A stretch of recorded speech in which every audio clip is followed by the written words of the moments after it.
Bueno, perfecto. De hecho, empezamos.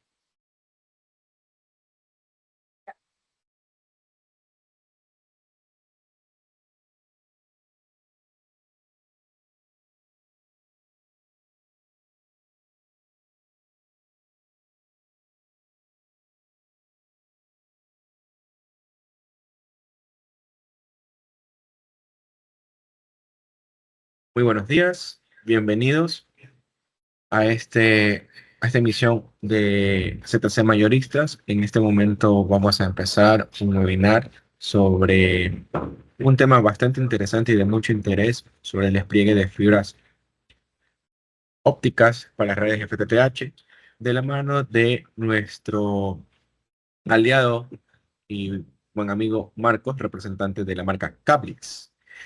Marco Estacio, los que ya nos vienen siguiendo algún tiempo en nuestras redes sociales y en nuestros eventos deben conocerlo. Él siempre está acompañándonos en eventos sobre las buenas prácticas de cómo construir una red FTTH. En esta ocasión tenemos, como mencioné, un tema bastante interesante sobre el despliegue aéreo de fibras ópticas, buenas prácticas.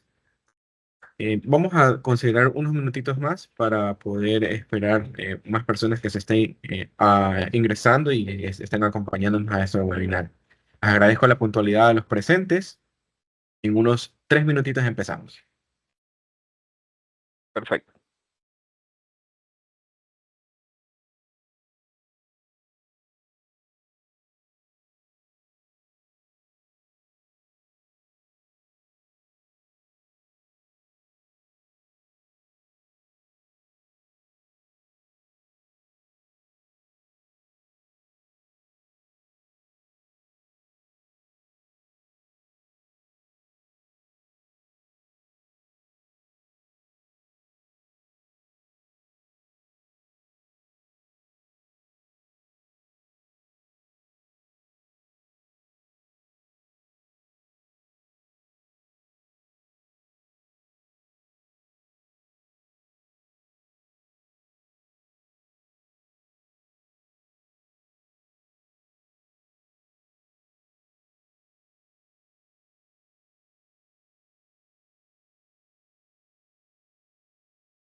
Muy buenos días a todos los presentes, agradeciendo la puntualidad y a todos los que nos han acompañado y se siguen adjuntando a este webinar.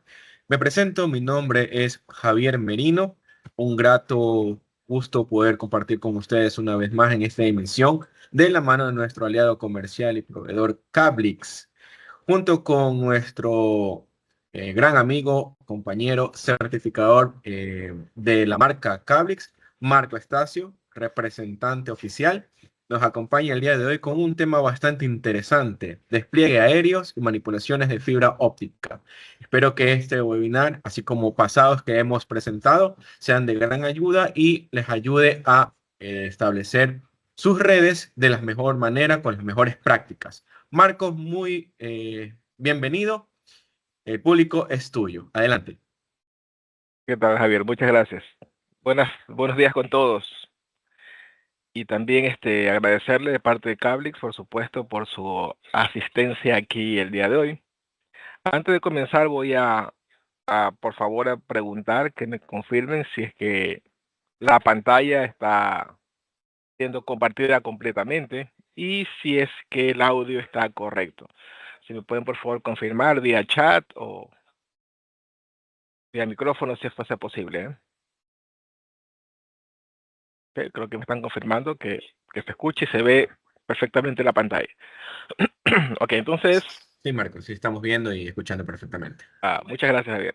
Ok, perfecto. Entonces, antes de comenzar, como siempre, posiblemente hay alguna persona que conozca un poco de Cablix, pero no tan profundamente. Entonces voy a tomarme un par de minutos para explicarles primero qué es Cablix, ¿verdad? Cablix es una fábrica, o sea, somos fabricantes de productos de telecomunicaciones. Nosotros realmente estamos en el área, nuestro core de negocio es el área de las fibras ópticas.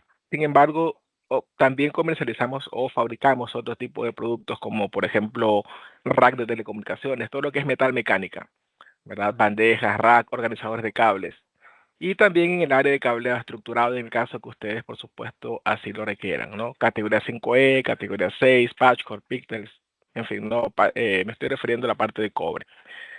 Tenemos presencia en varios países de Latinoamérica y, por supuesto, estamos representados en Ecuador por ZC Mayoristas. ¿Ok?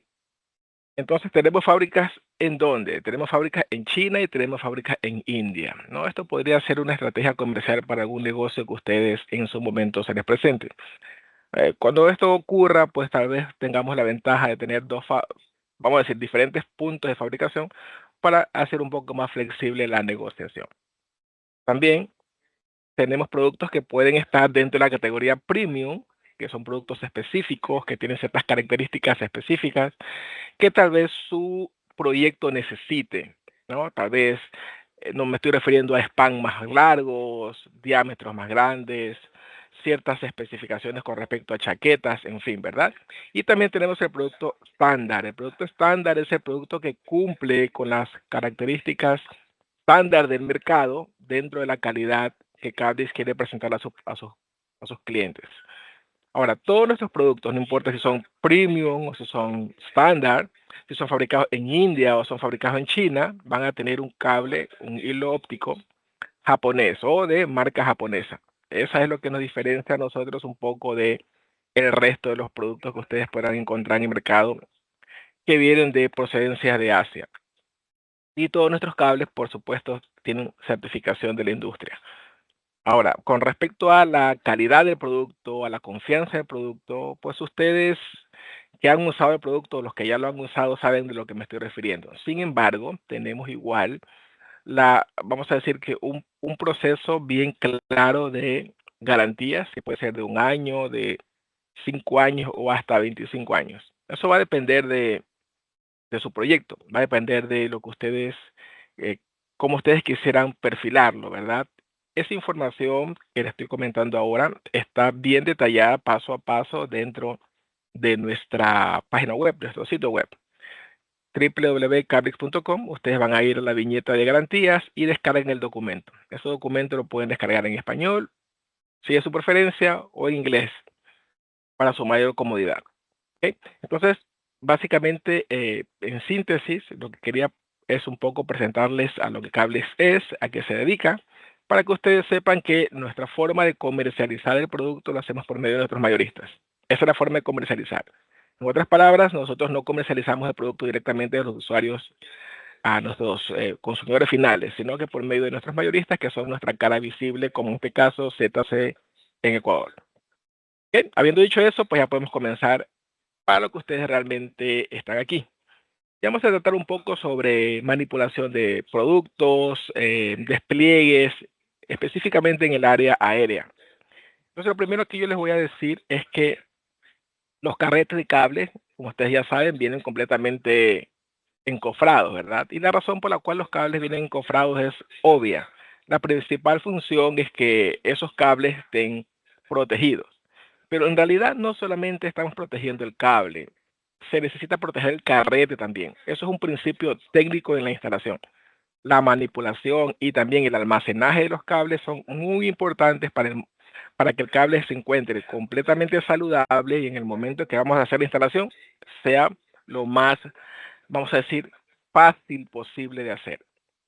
Entonces, hay ciertas formas en las cuales no se debería de hacer. Por ejemplo, en el caso que estamos viendo aquí, para tomar nosotros el cable, ¿verdad? Y si vamos a utilizar un montacargas, vamos a utilizar un winch, algo que nos permite manipular el cable por su peso, pues lo importante es que utilicemos algún tipo de accesorio que permita distribuir el peso no en los flancos, esta parte lateral se llaman flancos, sino que se distribuya en todo el carrete de forma uniforme, de tal manera de que el carrete no sufra ningún tipo de desajuste o desalineamiento. Tampoco al momento de transportarlo por vibración, si vamos a transportarlo, por ejemplo, en un forklift, ¿no? En un montacarga, pues tenemos que transportarlo de esta manera, sobre los flancos, sobre ambos flancos. ¿Cuál es la razón? Pues por supuesto, cuando estamos en el transporte, la vibración puede hacer que estos anillos, es decir, cada forma que hace la fibra al momento de embobinarse, o cada anillo, cada vuelta que da la fibra al embobinarse, pues se desconfigure. Eso tiene cierta tracción, cierta controlada tracción o controlada tensión en el momento de embobinarse, que si, por supuesto, se desalinean, va a producir un traslape, ¿verdad? Es decir, que se enreden o se traben los hilos al momento de desembobinarse. Entonces, por la forma correcta es siempre sobre los flancos y lo mismo al momento de transportarlos. Ahora, cuando nosotros lo vamos a almacenar, por ejemplo, si vamos a almacenar un carrete de fibra, lo que tenemos que hacer es ponerlos en esta posición, sobre los flancos, uno después del otro, ya sea de forma paralela, ¿verdad? En dos líneas o tres o las que ustedes necesiten, o los pueden poner en serie, pero no uno encima del otro. La realidad es que si ponemos uno encima del otro, lo que puede ocurrir es que el peso de ese carrete eche a perder los hilos o los cables que se encuentran en el carrete que soporta el peso. Tienen que considerar que si por alguna razón necesitan hacer algo como esto, pues consideren que el carrete que está abajo va a soportar el peso del carrete que está arriba. Por aplastamiento, los cables pueden sufrir daños. Y no solo los cables, también pueden sufrir daños los carretes. Y cuando vamos a almacenar un cable, por ejemplo, si lo vamos a poner en nuestra bodega, en nuestro almacén, pues nunca lo pongamos sobre los flancos, sobre uno de los flancos. Tiene que estar sobre ambos flancos. De esa manera evitamos de que por aplastamiento, por peso, los cables que se encuentran aquí abajo sufran compresión. Y con una compresión lo que vamos a lograr es tener posiblemente una microcurvatura si fuese demasiado el peso. Pero también puede ser que haya una deformidad del cable, se puede el cable deformar y en el momento que vamos a usarlo para tracción, ha perdido ya sus propiedades. Entonces es muy complicado utilizar ese cable que ha sufrido algún tipo de aplastamiento. No es seguro para que funcione el tiempo de vida útil que queremos utilizarlo. Entonces, ninguna de estas posiciones son correctas, por lo que le he comentado. Y tampoco es correcto transportarlos de esa forma, porque la vibración va a hacer que estos cables comiencen a perder su tracción, la tracción con lo cual fueron embobinadas, es una tracción controlada, y puede ser que en el futuro, cuando estén haciendo un trabajo de instalación, los cables comiencen a enredarse, a traslaparse, por esa razón. Otra cosa que se debe hacer, y es imperdonable que un instalador no lo haga, es hacer las pruebas de preinstalación. Antes de instalar el cable, tienen que hacer pruebas de preinstalación.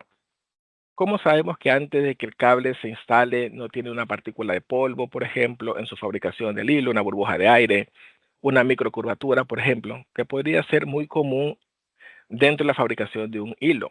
Podría ocurrir, ¿verdad? Entonces, ¿qué es lo que hacemos usualmente? Instalamos el cable, probamos y cuando estamos haciendo la prueba o haciendo la instalación nos damos cuenta que hay algún problema. Por medidas que estamos haciendo al momento de hacer la medición del enlace. Pero la verdad es que eso no es correcto, porque una vez que ustedes encuentran la falla, ¿cómo sabemos que el problema no estuvo en la mala práctica, en la mala practice de instalación? ¿Cómo sabemos que el problema no lo causó un herraje mal instalado o mal dimensionado? O una tracción incorrecta, un radio de curvatura que no fue la apropiada, o la manipulación inapropiada del cable. Es complicado saberlo.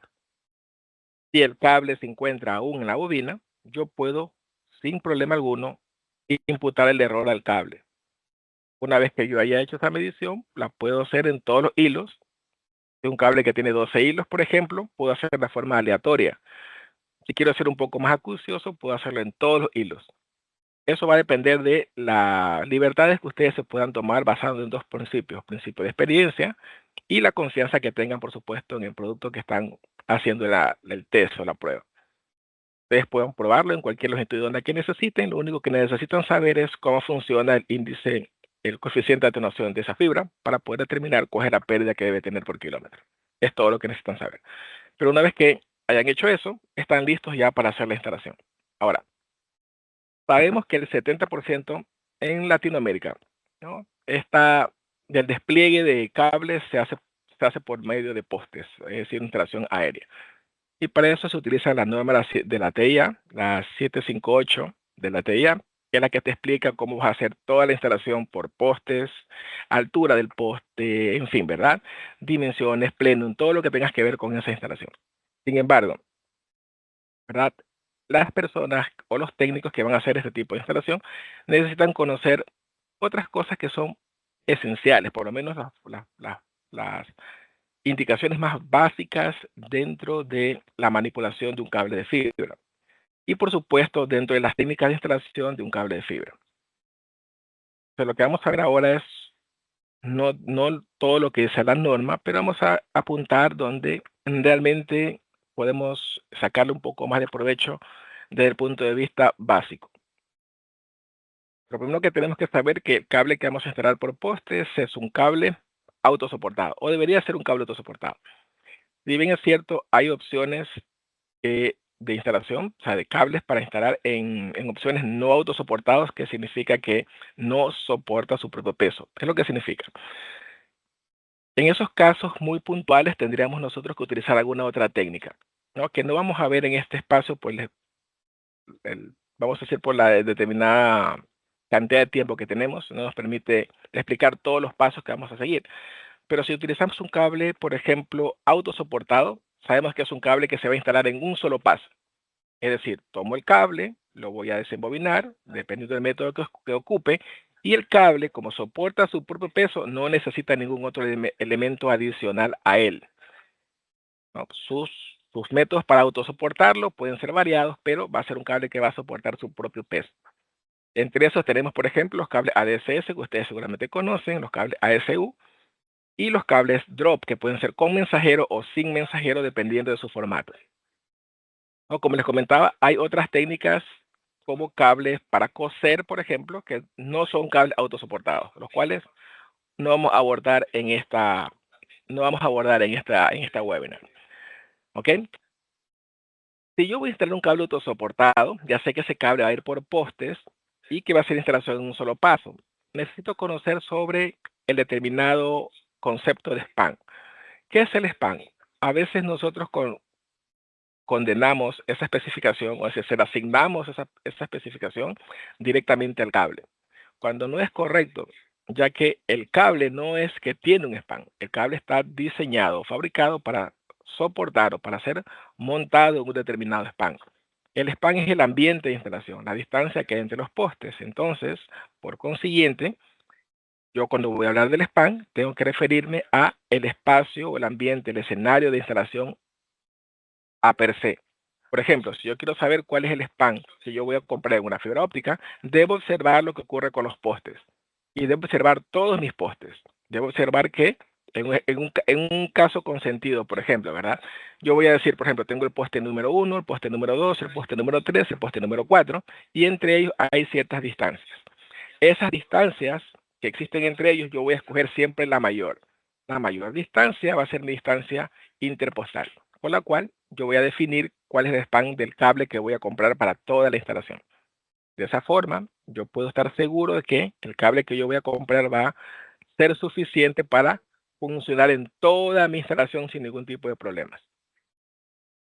Entonces, de esa forma es como yo, como un ejecutor de la obra, como un comprador, puedo determinar cuál es el span del cable.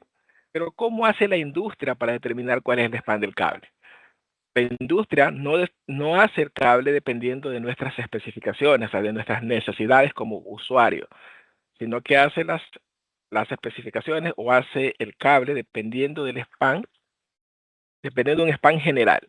Y ese span general se subdivide en tres, según el Código Nacional de Seguridad Eléctrica que se maneja aquí en los Estados Unidos, por ejemplo, ¿no? Lo que conocemos nosotros como el NEST.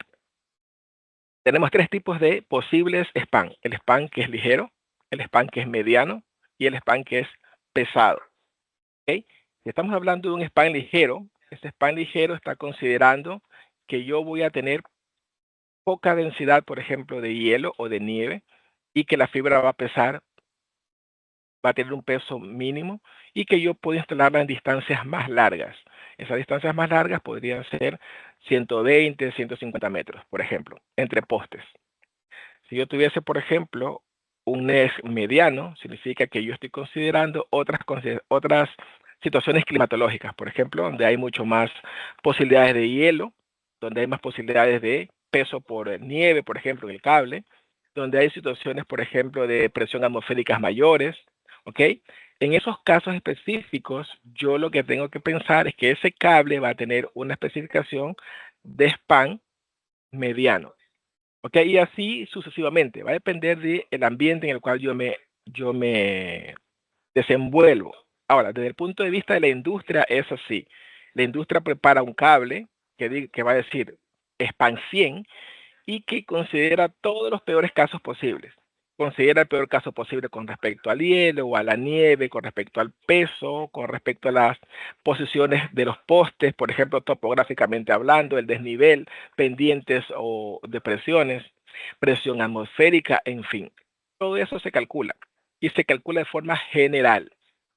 ¿Ok? Se calcula de forma general. Ahora, yo como comprador necesito saber en qué ambiente me encuentro. Si me encuentro en un ambiente liviano o ligero, mediano o pesado. Y de esa manera voy a buscar en la especificación de mi fibra lo que indique. ¿Por qué es importante saber eso? Porque de esa manera yo puedo darme vamos a decir, ciertas consideraciones, ciertas libertades. Por ejemplo, un span de fibra que esté considerado ligero, donde yo sé que donde yo sé que los vientos no van a estar a más de 70 kilómetros por hora, donde yo sé que no hay nieve, donde yo sé que topográficamente no tengo tantos problemas de montañas o depresiones, pues entonces yo ya sé que ese cable que está especificado como light, yo lo voy a poder instalar, vamos a suponer que sea 100 metros de span, yo voy a poderme dar la libertad de instalarlo a 120 metros de span. El mismo cable. Dice 100, pero lo voy a instalar a 120 y yo estoy completamente seguro que no voy a tener problemas. ¿Por qué? Porque conozco la especificación dentro de la norma que está indicándome que ese cable tiene un span light. O si fuese, por ejemplo, medium o si fuese pesado, pues voy a tener las consideraciones para ello. ¿Ok? Eso es importante saberlo porque esa información se encuentra dentro de la especificación técnica del cable. Entonces, mientras yo esté preparado para ello, pues no voy a ser sorprendido en el momento de la instalación. Ahora, ok. Entonces, eso que les comentaba hace un momento es lo que hace la industria, ¿verdad? Pues, considera, por ejemplo, la carga vertical, considera, por ejemplo, el viento, considera la carga horizontal, considera situaciones como la tensión, ¿no? Y considera la combinación que hay entre todos estos efectos. Una vez que eso se haya probado en laboratorio, pues define el span del cable. Esas especificaciones donde ustedes las encuentran dentro del datasheet de la fibra. Cuando ustedes compren una fibra, pidan el datasheet y ahí ustedes van a encontrar las especificaciones de la IEC. Y ahí van a ver unos números que indican todos estos valores. De esa manera ustedes van a saber que lo que están comprando cumple con el escenario de instalación que ustedes realmente necesitan. Yo sé que a veces decimos, yo compro un producto y ese producto me funcionó bien, no tengo ningún problema. Después de 3, 4 años, ese producto ya no está funcionando igual. ¿Por qué no está funcionando igual? Porque se ha comenzado a depreciar, porque en el ambiente de instalación donde yo lo monté no es el ideal para ese cable según el fabricante. conociendo las especificaciones técnicas, voy a poder hacerlo sin ningún problema. Ahora, eso es desde el punto de vista de la elección de un cable.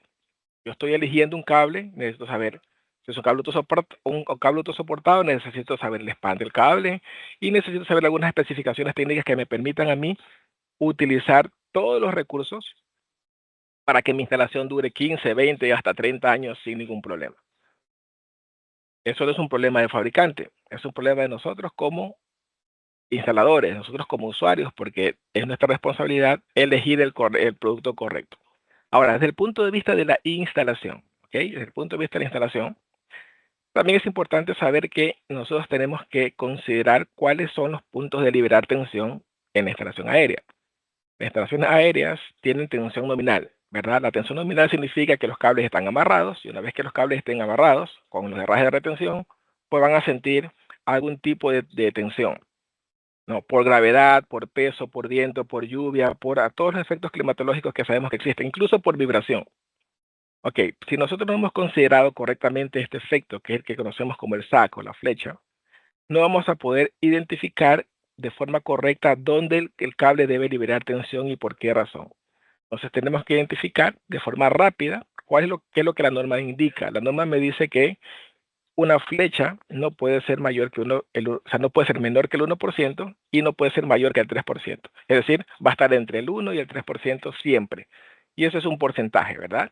Significa que si yo tengo, por ejemplo, desde este punto hasta este punto, coincide con los amarres, ¿verdad? Coincide con los amarres, se coincide con los herrajes de retención de un cable, el punto más bajo de la catenaria, en este caso, por ejemplo, 1.5, la distancia es 100, significa que es 1.5%, porque es 1.5 metros, que es el 1.5% de 100. Entonces, en este caso estoy dentro de la norma, porque estoy dentro del 1 y el 3%, por decir algo. En este caso estoy fuera de la norma, porque estoy en 0.40, que es menos del 1%, y en este caso estoy en 4%, estoy por fuera de la norma. Entonces, en ambos casos está mal.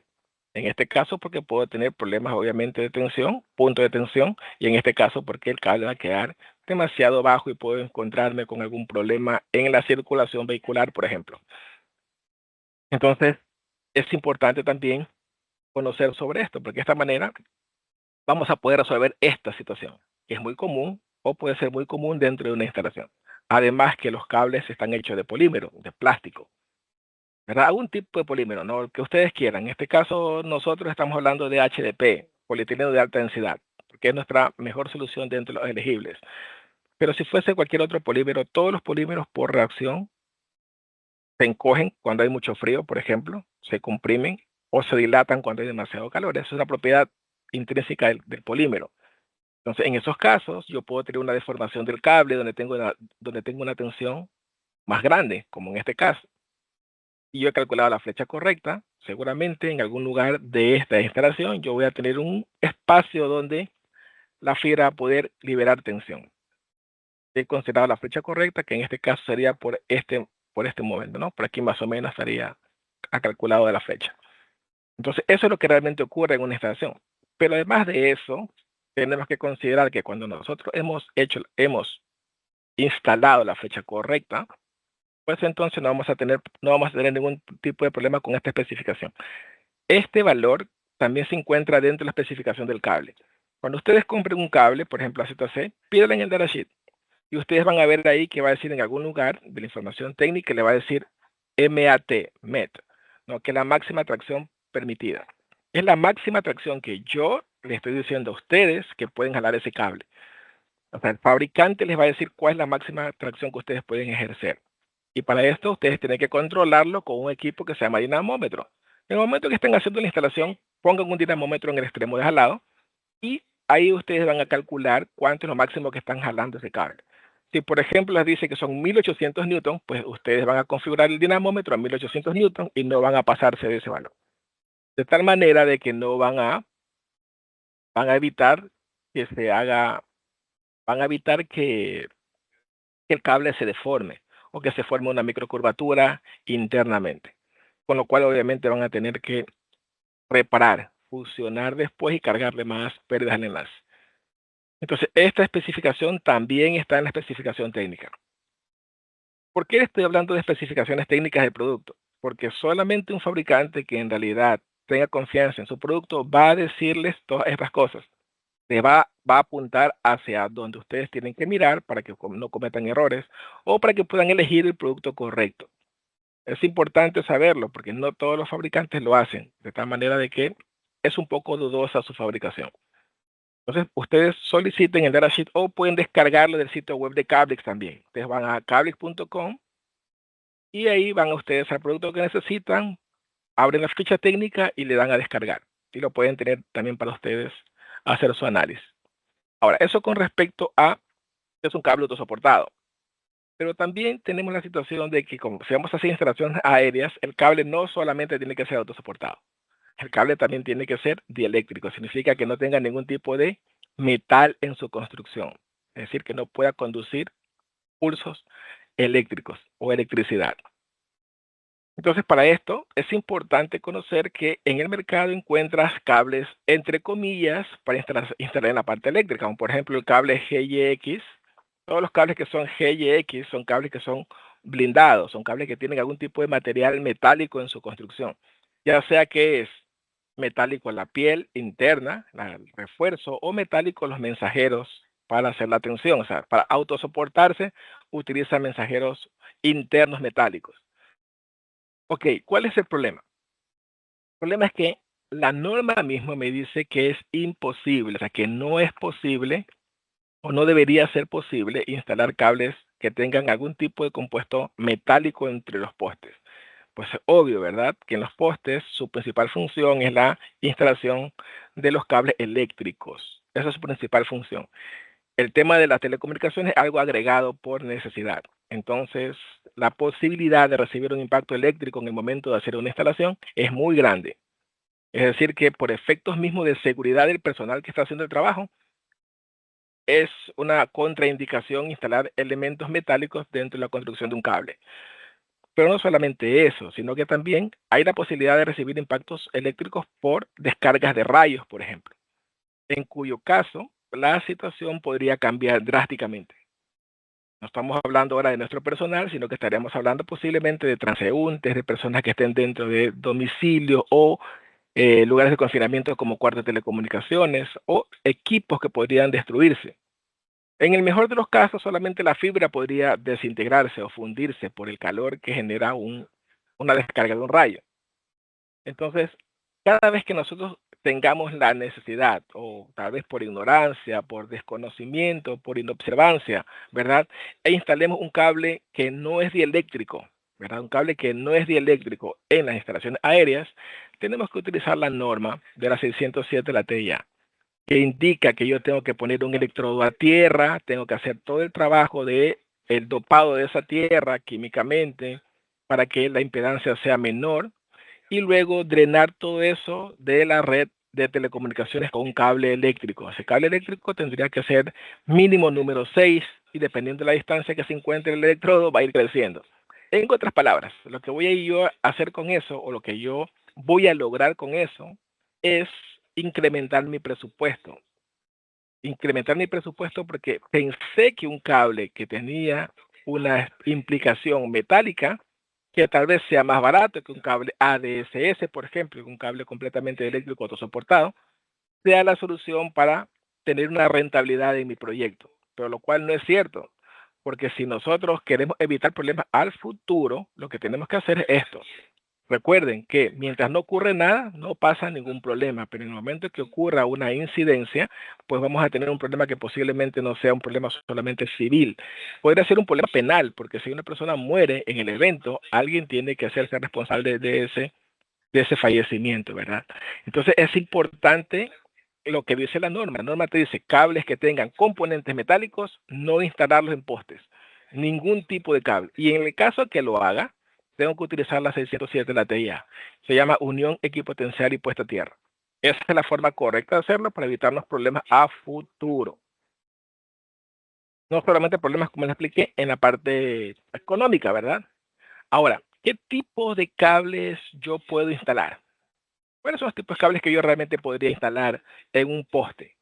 Bueno, hay variaciones, ¿verdad? Tengo los cables ADCS, que son completamente eléctrico autosoportado. Tengo los cables ASU. Tengo los cables que son para coser, por ejemplo, que son cables que son Bluetooth también. Tengo los cables drop, en fin, y debo aprovechar algunas técnicas de instalación que podría usar en el caso de que esa instalación lo amerite. Vamos a ver un poquito más adelante de qué se trata, ¿verdad? Entonces, los más comunes y los que nosotros recomendamos utilizar son estos dos tipos de cables. Primero, el cable ADCS, como ya les dije, que por sus siglas en inglés es completamente eléctrico autosoportado. Luego tenemos los cables ASU, ¿verdad? Que son cables autosoportados, dieléctricos, pero de un solo tubo. ¿A qué me refiero? Me estoy refiriendo a que el cable ADCS puede ser un cable multitubular, es decir, puede tener 1, 2, 3, 4, 5, 6, N cantidad de tubos, N cantidad de Bluetooth, sin problemas.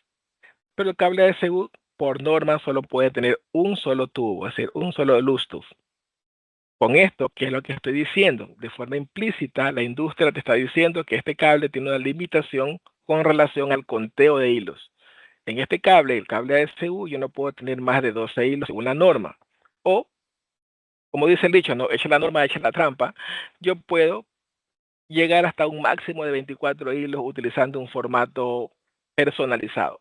En el caso de la fibra ADSS, no. Yo puedo tener N cantidad de hilos en la fibra, porque la cantidad de Bluetooth no está especificada.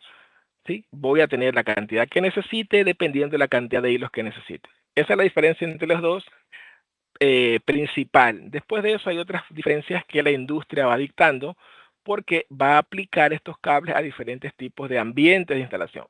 Por ejemplo, si yo les digo que van a utilizar un cable para la perimetral, es decir, para la troncal de primer nivel, desde mi central hacia donde yo quisiera dirigirme, un enlace, por ejemplo, de 100 kilómetros o de, no sé, 120 kilómetros, donde yo sé que voy a ir por la perimetral, yo me voy a dirigir hacia la parte perimetral de la ciudad. Los postes seguramente van a estar equidistantes, 200 metros, 300 metros uno del otro, posiblemente. En ese caso, yo voy a utilizar una cable ADSS, porque mi cable es mi cable principal. Ese cable principal no va a estar limitado a 12 o 24 hilos, posiblemente sea un cable mucho más grande. Entonces, en ese caso, yo voy a pensar en un cable ADSS. Los cables ADSS van a tener algunas otras especificaciones adicionales que lo permiten, que lo hacen idóneo para ese tipo de instalación. Pero, ¿qué sucede si yo tengo la necesidad de utilizar un cable en troncal de segundo nivel? Estoy diciendo que en troncal de segundo nivel, estoy refiriendo en la distribución del cableado, después del divisor de primer nivel. Porque en ese caso, pues ya la cosa va a cambiar un poco, ¿verdad? En ese caso la cosa va a cambiar un poquito. Entonces yo lo que estoy diciendo, por ejemplo, si estoy hablando de la cable ADSS, pues voy a pasar por ríos, por ejemplo, voy a pasar por la perimetral de la ciudad, voy a subir a montañas, voy a llegar a lugares boscosos donde los postes no van a estar exactamente a la misma distancia, posiblemente estén equidistantes uno del otro y yo tenga que ir jugando con esas necesidades. Al pasar un río tal vez sean 500 metros, luego al subir la loma, al subir el cerro van a ser 200 y así sucesivamente. Entonces en estos casos un cable ADSS es la buena opción. Y además no tengo problemas de conteo de hilo, ¿no? Para hacer troncal de primer nivel. En el caso de troncal de segundo nivel, donde yo estoy limitado por el splitter, de primer nivel. Por ejemplo, si el splitter de primer nivel fuese se me ocurre ahora, de 8 hilos, 8 salidas, por ejemplo, entonces la fibra que yo voy a poner en este tramo va a ser una fibra que va a tener un máximo de 12 hilos. O no tiene sentido que ponga uno de 24 o de 48 porque estaría subutilizando el cable. Si fuese, por ejemplo, un splitter de 16, pondría una fibra de 16 hilos que existen, o pondría una fibra de 24 hilos en el peor de los casos. Pero no pondría una de 48, no tiene ningún sentido subutilizar tantos hilos. Entonces, en estos casos, el cable ASU es el cable ideal para esa instalación. El cable ASU cumple con esa condición de tener una cantidad de conteo de hilos suficiente para poder cumplir esa necesidad. Y dos, en la zona urbana, que es donde se encuentra la troncal de segundo nivel o la troncal de distribución, nosotros tenemos por norma de postes, a la norma eléctrica, que es la que maneja los postes, postes que no van a superar 40, 50 metros en la zona urbana, y en la zona rural que no van a superar los 90 metros. Entonces, este cable ASU cumple perfectamente con esos dos principios. Principio de conteo de hilos y segundo, distancia entre los postes. Con lo cual, pues, yo voy a obtener un mejor resultado al elegir este cable para esa específica sección o ambiente de instalación. Entonces, yo tengo ahí ya dos opciones posibles para utilizar cables autosoportados, instalación de un solo paso, en la estructura del cableado en una red FTTH, por ejemplo, ¿no? Ya sabemos bien que estamos hablando en la parte de la troncal de primer nivel, todo lo que tenga que ver con el perímetro, todo lo que tenga que ver con la parte fundamental de la red con respecto a cables, pues voy a utilizar cable ADSS por dos condiciones. Condición 1, no estoy limitado al conteo de hilos. Condición 2, este cable va a poder ser dimensionado para diferentes tipos de span dependiendo de mi necesidad. Span de 100 metros, span de 500 metros, incluso span de 1000 metros sin ningún problema. Ok, una vez que nosotros estamos hablando ya de la instalación como tal, también tenemos que elegir qué tipo de herraje vamos a usar o qué tipo de para la parte de la metalmecánica vamos a utilizar con respecto a la sujeción de los cables. Y lo primero que tenemos que saber es que para todas las instalaciones tenemos que hacer reservas técnicas porque vamos a poner cajas de empalmes, cajas de distribución, cajas de derivación, cajas de terminación o cajas NAP, más todo lo que tenga que ver con los mantenimientos correctivos, si fuese el caso, y mantenimientos preventivos. Entonces, es necesario utilizar reservas técnicas. Ahora, yo no sé lo que está ocurriendo específicamente ahí en Ecuador con las normas de forma local. Es que ya no es permitido instalar en postes las reservas técnicas. Si las reservas técnicas ya no son permitidas instalar en postes, entonces esta no es la opción. La opción correcta es esta. Es utilizar este tipo de reservas técnicas que me permiten hacer un span interpostal. Y obviamente hay ciertas restricciones que tienen que tener claro, pero el correcto elemento es este que están viendo aquí, que es forma de raqueta o de zapato de nieve. Este es el que ustedes necesitan para hacer las instalaciones en línea. Entonces ya con eso sabemos bien que ya era parte de la sujeción de los cables. Vamos a comenzar con las reservas técnicas que son completamente necesarias, ya sea tipo cruz, si va en poste, o tipo raqueta o zapato de nieve, si va en línea. Se necesitan cualquiera de las dos dependiendo de lo que diga su especificación técnica, pero sus normas locales. Ahora, yo necesito una técnica de retención y una técnica de suspensión. Es lo correcto, ¿no? Técnica de retención y técnica de suspensión. En la técnica de retención yo voy a utilizar la abrazadera. Obviamente van a ser cintas de acero inoxidable. Pueden ser también abrazaderas individuales, pero las abrazaderas individuales tienen un objetivo distinto. Por ejemplo, si yo voy a poner mucho peso, entonces tiene sentido de que la abrazadera sea una abrazadera individual, porque las abrazaderas individuales son mucho más robustas. Por ejemplo, span de 300 metros, 400 metros, 500 metros, tiene sentido de que pongas una abrazadera individual. El problema con las abrazaderas individuales es que tienes que tener un inventario muy grande para poder satisfacer tu necesidad. Tienes que tener abrazaderas se me ocurre, 3 pulgadas de diámetro, 6 pulgadas de diámetro, 9 pulgadas de diámetro, 11 pulgadas de diámetro. Y si el poste es redondo, vas a poder utilizarla. Si el poste es cuadrado, ya no. Si el poste es triangular, tampoco. O sea, vas a tener ciertas limitaciones con respecto a las abrazaderas individuales. Y no son necesarias en una instalación de telecomunicaciones común y corriente, ya que los postes no están más allá de 60 metros uno del otro y la cantidad de peso que va a soportar esa abrazadera no es, no es tan grande, porque las fibras van a tener 85 kilogramos por kilómetro. O sea que yo voy a tener que dividir eso en la cantidad de postes que voy a ir abrazando. Entonces, esa es la razón por la cual utilizamos cinta de acero inoxidable. Ahora, la cinta de acero inoxidable va a depender, obviamente, de lo que ustedes tengan como ambiente, ¿verdad? Si es un ambiente demasiado salino, salitroso, corrosivo, entonces la composición molecular de esa cinta de acero inoxidable tiene que cambiar un poco. A lo mejor en este caso ya no utilizarías 201, sino que utilizarías 304. Pero es una situación de que ustedes conozcan cuál es su ambiente, qué funciona mejor y utilizar o elegir el elemento correcto.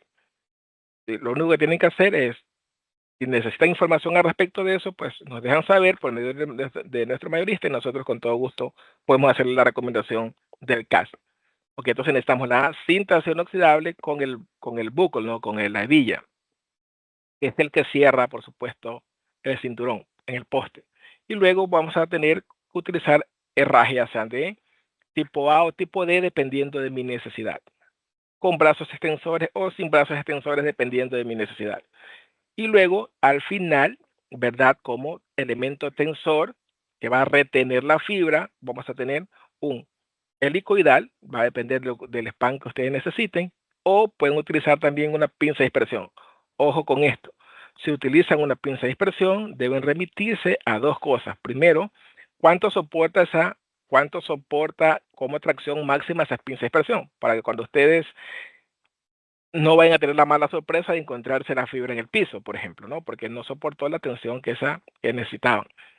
Y lo más importante, que no vaya a haber un punto de tensión, ¿no? Recuerden que las pinzas de dispersión comprimen la fibra en un punto específico, 5 centímetros, 10 centímetros, dependiendo del tamaño, y eso podría generar un punto de tensión, con lo cual podrían echar a perder un enlace, porque van a tener una microcurvatura y por eso una pérdida enorme. Entonces, ojo con eso al momento de utilizar pinzas de dispersión. No así con los helicoidales, porque los helicoidales, los preformados, van a tener una extensión un poco más grande, ¿no? Es una recomendación solo que les doy en el momento de elegir un producto en la retención. Con respecto a la suspensión es más sencillo, porque la suspensión es cuestión nada más de ubicar que el herraje de suspensión que van a utilizar sea lo suficientemente confortable para que la fibra se mantenga sin problemas y pueda liberar tensión, que es lo que queremos. Y luego, pues, utilizaremos brazos extensores o no, dependiendo de la necesidad de la instalación. O si quiero alejarlo, por ejemplo, de una fachada de un edificio, o si quiero alejarlo de un transformador, o de una fuente eléctrica, de alguna situación en la cual no sea conveniente para mi instalación, utilizo un brazo extensor que va a apartar la fibra de ese elemento. Ahora, conocemos, conocemos instalación. En realidad la instalación es muy simple. Nosotros podemos utilizar el método que queramos, ¿verdad? Al lado con nuestras propias manos, o podemos utilizar cable estante, es decir, algún tipo de maquinaria que vaya a jalar el cable de forma controlada. Pero en cualquiera de los dos casos, yo puedo utilizar también dos técnicas. La primera es la técnica de carrete estático, donde yo mantengo el carrete a cierta distancia, pongo poleas, ¿verdad? Y una vez que las poleas están colocadas, voy acomodando el cable tramo por tramo, parte por parte, ¿no? Hay ciertas consideraciones. Por ejemplo, solo lo puedo utilizar si no tengo nada que vaya a molestar el paso del cable, ¿verdad? El paso, perdón, del carrete. En este caso, se dan cuenta que la fibra está en un portacarrete y el carrete de la fibra está podrido, por ejemplo, porque se echó a perder por humedad, o está flojo, está roto, porque fue maltratado, porque no lo guardamos correctamente. Es imposible ponerle en un portacarrete. Y si eso es imposible, significa que el trabajo que yo le iba a hacer en una hora, ahora lo voy a hacer en 4 horas. Ya se dan cuenta por qué razón es importante manipular correctamente el carrete de fibra cuando lo está llegando a nuestro almacén, ¿no? Hay otras recomendaciones que nosotros con mucho más tiempo, con mucho más profundidad, podemos verlo y lo revisamos dentro de nuestros entrenamientos, nuestros cursos de certificación, que un poco más adelante pasaré a explicarles al detalle, ¿no? La segunda técnica sería la técnica de carrete estático.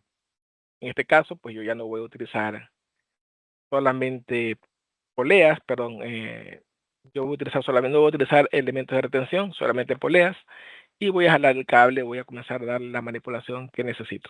Importante saber que el cable siempre debe salir por arriba, ¿verdad? Nunca por abajo. Esta es la forma en la que fue embobinado, de la misma forma va a ser desembobinado. Y aquí es donde yo les decía que podrían tener el problema de que el cable comience a enredarse, de que el cable no fue transportado correctamente. El cable tiene algún tipo de aplastamiento, tiene algún tipo de traslape de los anillos. Esto puede ser un problema bien serio para ustedes. Si es que no se trata correctamente el cable. El tratamiento del carrete es muy importante. Ahora, ¿dónde están los puntos de tensión aquí? Es dentro de una instalación, ¿no? Sabemos bien que hay una norma que te indica cómo deben ser instalados los cables, ¿verdad? Los cables tienen que tener retención y suspensión de forma intercalada, ¿no?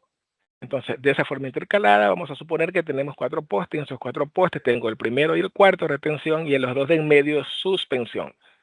¿Dónde tenemos los puntos de tensión? Los puntos de tensión se encuentran en el poste 1 y en el poste 4. Es lo correcto.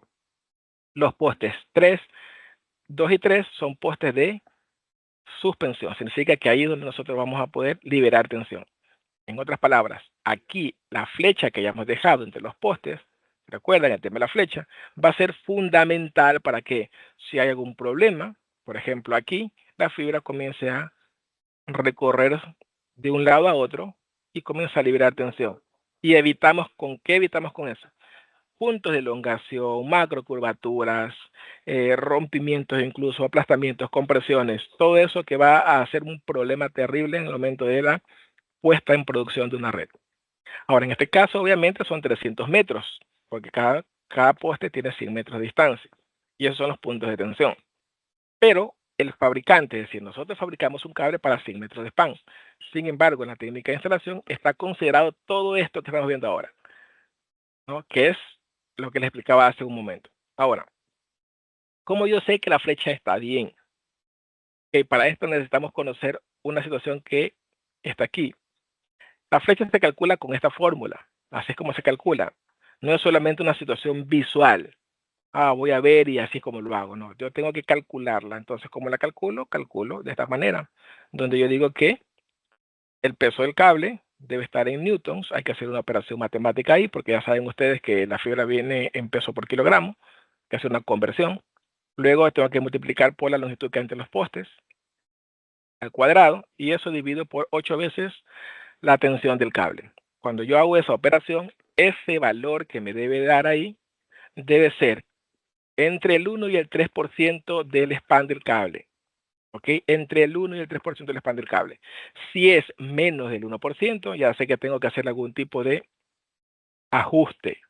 Ajuste, es decir, que el cable tiene que tener más o menos tracción, más o menos peso, ¿verdad?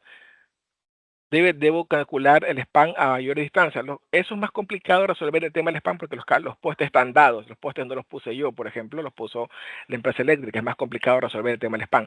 Pero sí puedo resolver el peso del cable, sí puedo resolver la tensión del cable. ¿Cómo lo resuelvo? Pues eligiendo el producto correcto. ¿Cómo elijo el producto correcto? Solicitando el datasheet del producto. A veces nosotros solo nos concentramos en cable ADCS de 12 hilos, 100 metros de span, y es todo lo que queremos saber. Y no está bien, porque no todas nuestras instalaciones son iguales. Tenemos que considerar algunas otras cosas, algunas otras especificaciones que nos van a permitir escoger el producto correcto. Y de esa manera, saber que lo que estamos haciendo va a durar 15, 20, hasta 30 años sin ningún tipo de problema. Obviamente aquí, para poder controlar la tracción, tenemos que poner un dinamómetro, ¿verdad? Y de esa manera voy a ir controlando la tensión. Una vez que he llegado al valor correcto, dependiendo de la fórmula de la flecha, pues yo ya sé que esa instalación no va a tener ningún problema. Hasta ahora estamos cubriendo todas las especificaciones de forma general que podemos revisar dentro de un despliegue de una instalación FTTH. Sin embargo, la instalación de la activación del cliente todavía está por verse, ¿verdad? Es algo que todavía no está dado, sino hasta que el cliente nos llame para decir que quiere el servicio. Ahí tenemos algunas opciones posibles dentro de las elecciones que ustedes podrían tomar. Tenemos cables, por ejemplo, que son planos con mensajero.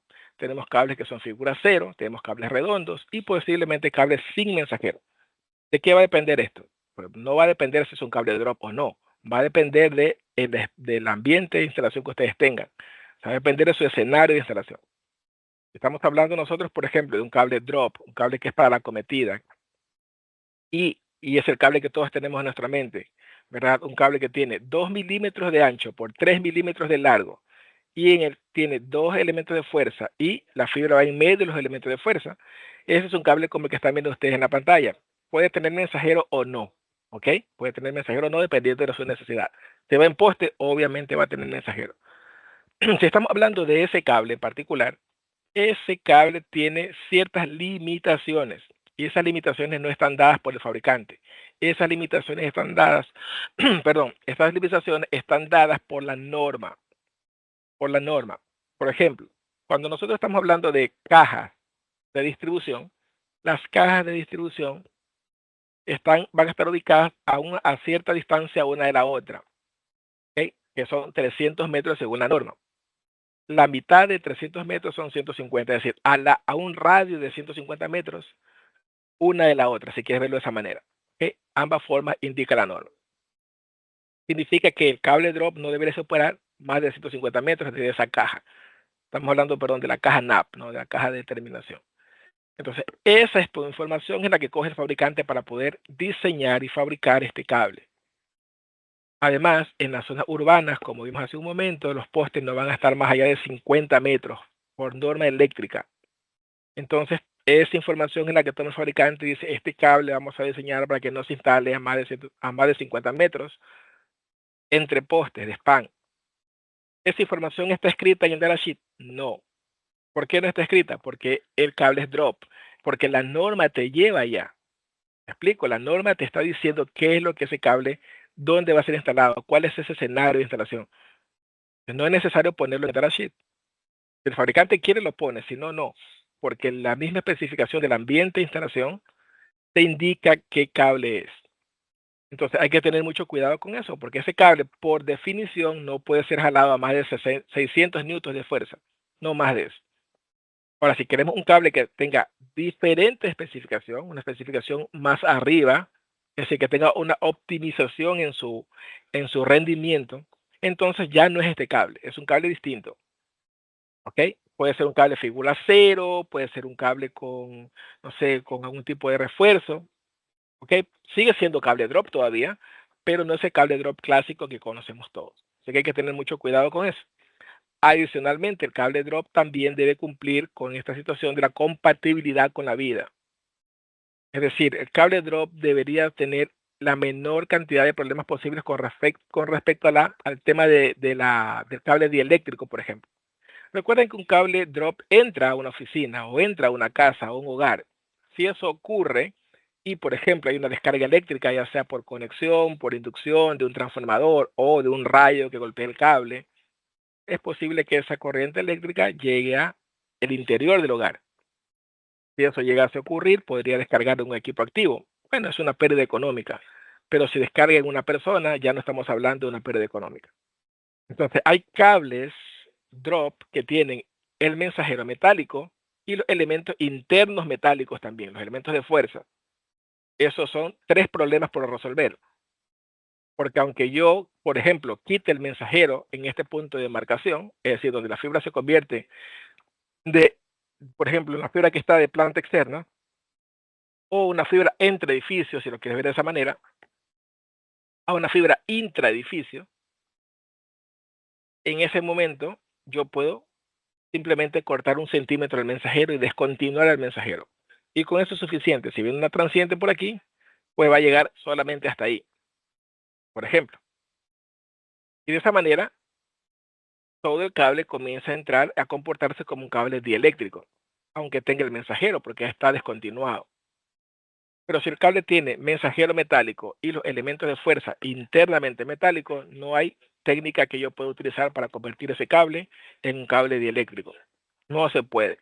Entonces, si yo no puedo hacer eso, ¿qué tengo que hacer? Tengo que utilizar la 607 de la TIA. Sí o sí. De esa manera le voy a ofrecer a una corriente parásita drenar a tierra y no drenar en un equipo o en alguna persona. Pero con esto he incrementado mi presupuesto. Mi presupuesto creció porque tengo que hacer un trabajo adicional, un paso más en la instalación. A veces decimos nosotros, no es mejor mensajero afuera y mensajero adentro, metálico, porque es más fuerte, pero estoy comprando un problema en realidad que tengo que resolverlo según lo que la norma, las vías que la norma me ofrece para salir del problema. Ok, entonces está claro de que al momento de elegir un cable drop, debo escoger un cable que yo lo pueda convertir por medio de una técnica de instalación en un cable dieléctrico, ¿no? Y si fuese dieléctrico, mucho mejor, completamente dieléctrico. Para esto también necesito yo tener todo lo que tenga que ver con abrazaderas, ¿no? Todo lo que tenga que ver con los herrajes específicos para ese producto y apuntar hacia lo correcto, ¿verdad? En este momento no estamos hablando de la instalación de la última milla, no podemos apuntar a todo específicamente a cada uno de los pasos. Sin embargo, si ustedes quisieran un poco más de información, nosotros tenemos abiertos entrenamientos en línea Esos entrenamientos los hacemos de forma periódica, mes a mes. Es cuestión nada más de que ustedes se interesen un poco de ello y pues puedan acceder a los planes. Yo un poco, con el permiso de ZC, voy a explicarle un poquito de eso ya al finalizar nuestra plática de hoy. Entonces, ya sé yo que también en este caso necesito herrajes, esos herrajes van a tener que obedecer a la clasificación correcta, en este caso que son cables drop. ¿Ok? Básicamente esos son los más comunes, no son los únicos, pero son los más comunes entre los que comercializamos y que seguramente ustedes también han de utilizar para sus instalaciones diarias. Yo quería, antes de finalizar, si tienen preguntas, las pueden dejar en el chat y ahí Javier nos las puede decir. Pero antes de finalizar, antes de que Javier nos diga si hay alguna pregunta o no, me gustaría un poco hablarles sobre lo que le había comentado. Por ejemplo, nosotros tenemos un plan de certificaciones, eso está para nuestros clientes, está abierto. Son entrenamientos distintos dependiendo de la necesidad y dependiendo la, cómo está la planificación. Tenemos entrenamientos que hacemos mes a mes, usualmente la última semana de cada mes. Para este mes de abril tenemos el entrenamiento de training, de proyectos, usualmente para proyectos. Y obviamente hay cierta restricción para el asistente, ¿no? Las personas que se quieran inscribir a este curso tienen que tener conocimientos o haber hecho el TEC 300H primero, el TEC 300I, que es el curso de fundamentos, porque en este entrenamiento no vamos a ver nada de fundamentos, vamos a ir directamente a la parte más avanzada, y si no conoce sobre eso va a estar un poco extraviado. Es importante que los que entren a este entrenamiento lo puedan hacer desde el punto de vista de, del conocimiento, ¿no? Que ya hayan hecho un entrenamiento anteriormente o que tengan conocimiento pleno en este aspecto, porque vamos a hablar solamente sobre diseño nada más, diseño de FTTH. ¿No? ¿Cuándo va a ser? Va a ser el 21 de abril hasta el 25 de abril. Son sesiones en clase en vivo, pero es un curso online y se pueden registrar ustedes en viéndolo ya con el mayorista, en este caso con ZC, pueden ustedes hacerlo de esa manera y pueden ustedes investigar sobre el curso o saber un poco más sobre el entrenamiento yendo aquí. Ustedes van a ir por ejemplo, van a ir a cablix.com/edu, así van a poner cablix.com/edu y lo va a llevar aquí a Cablix Academy. Ahí los va a llevar. Ustedes, si tienen su usuario y contraseña, pues ponen su usuario y contraseña, ingresan, ¿ok? Si no lo tienen, van aquí donde dice crear una nueva cuenta. Crean una nueva cuenta, hacen todos los pasos, ¿verdad? Y los va a mandar a crear la cuenta, ¿verdad? Una vez que ustedes la crean, ¿verdad? Le va a mandar un correo electrónico, confirman el correo electrónico y los va a devolver a este mismo sitio. Ponen su usuario y su contraseña e ingresan. ¿Okay? Cuando ustedes ingresen, van a tener algo como esta es la interfaz. Y aquí tienen, por ejemplo, todos los entrenamientos disponibles de Cablix y las fechas que están ahí dentro de la programación. ¿No? Van a ir, por ejemplo, si quieren cursos en línea, como ya saben que son cursos en línea, van a ir aquí, le dan clic y ahí van a ver un detalle más o menos de qué contiene cada curso, de qué se trata. Y aquí abajo van a estar los cursos que están disponibles. Por ejemplo, este de marzo ya no está disponible porque estamos en abril. Entonces van a ir aquí al de proyectos, que es el que está disponible para abril, y van a ver todo lo que el curso tiene, ¿no? Todo el penso, la malla, las especificaciones, todo está aquí. Y también está el precio y cómo inscribirte. Ahora, si ustedes están interesados en inscribirse, una vez que ustedes revisen y es un curso que para ustedes es interesante y que piensan que les puede ayudar, pues se pueden inscribir directamente aquí o se pueden inscribir por medio de ZC. Ustedes escojan la opción que quieran. Si ustedes quieren inscribirse por aquí, pues lo pueden hacer directamente, ¿no? Por medio de, escogen un proceso, cualquiera que quieran, y le va a dar aquí la información de la tarjeta de crédito que quieran utilizar. Si ustedes ponen aquí, por ejemplo, PayPal, le va a decir que pueden pagar por medio de PayPal, ¿verdad? Si ustedes dicen que quieren pagar por medio de débito o crédito, pues le va a dar la opción también. ¿Ok? Ahora, algo que quiero decirles es que pregunten por el por haber estado aquí en este webinar, pregunten por el descuento del webinar. ¿Ok? Pregunten por el descuento. Las personas que estuvieron en el webinar van a tener un descuento para este entrenamiento específico, ¿no? Hablen así, digan, estuvimos en el webinar y queremos preguntar por el descuento. Entonces, ahí le van a dar información sobre el descuento. Ok, entonces, eso quería dejarles saber. No sé, Javier, si hay alguna pregunta con respecto a lo que hemos estado conversando. Gracias, Marcos. Para los participantes, el chat está abierto. Los que deseen consultar, por favor, escriban, lo vamos a estar leyendo en estos últimos minutos del webinar para poder atender esas dudas que hayan quedado a lo largo de esta maravillosa presentación que nos ha brindado Marcos. Vamos a esperar unos minutos, Marcos, esperando a que se animen a escribir. Y de no ser así, bueno, damos por terminado.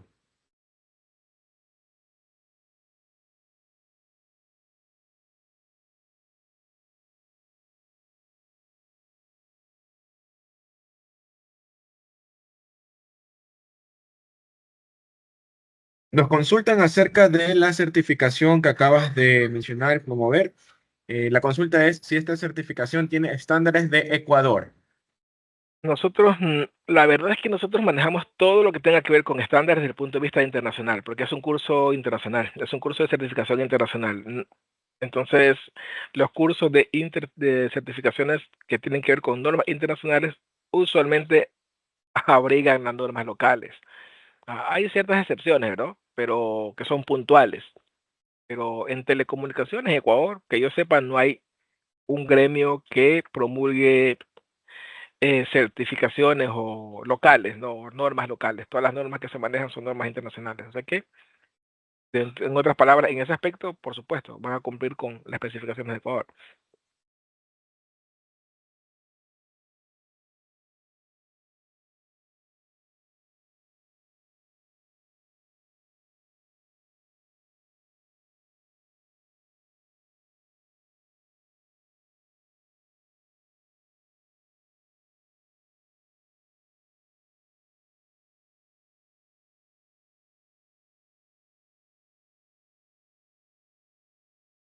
Bueno, al parecer no tenemos más consultas. Realmente, bueno, quedo agradecido con todos los participantes, todas las personas que estuvieron acá presentes atendiendo este webinar que hemos presentado con grato gusto hacia ustedes. Esto es dedicado para ustedes, elaborado y trabajado netamente para todos ustedes, los que confían en CTC, los que nos han seguido en nuestra trayectoria. Así que les anticipo, en 15 días volvemos a tener otra presentación también de la mano de Marcos. Marcos, muchísimas gracias por ser partícipe de estos webinars, acompañarnos siempre con tu predisposición. Quedo muy agradecido y sería hasta una próxima emisión. Este webinar ha sido grabado y lo pueden encontrar la repetición en nuestras redes sociales, canal de YouTube, en todas nuestras redes sociales, @ZC Mayoristas. Síganos para que estén atentos a todas las promociones que tenemos. Este año estamos de aniversario, 24 años cumple la empresa ZC Mayoristas en el mercado ecuatoriano, así que esperen por favor las ofertas y promociones que vamos a estar publicando en todas nuestras redes sociales. Muchísimas gracias, Marcos, te agradezco. Hasta una próxima. Muchas gracias. Nos vemos después. Luego.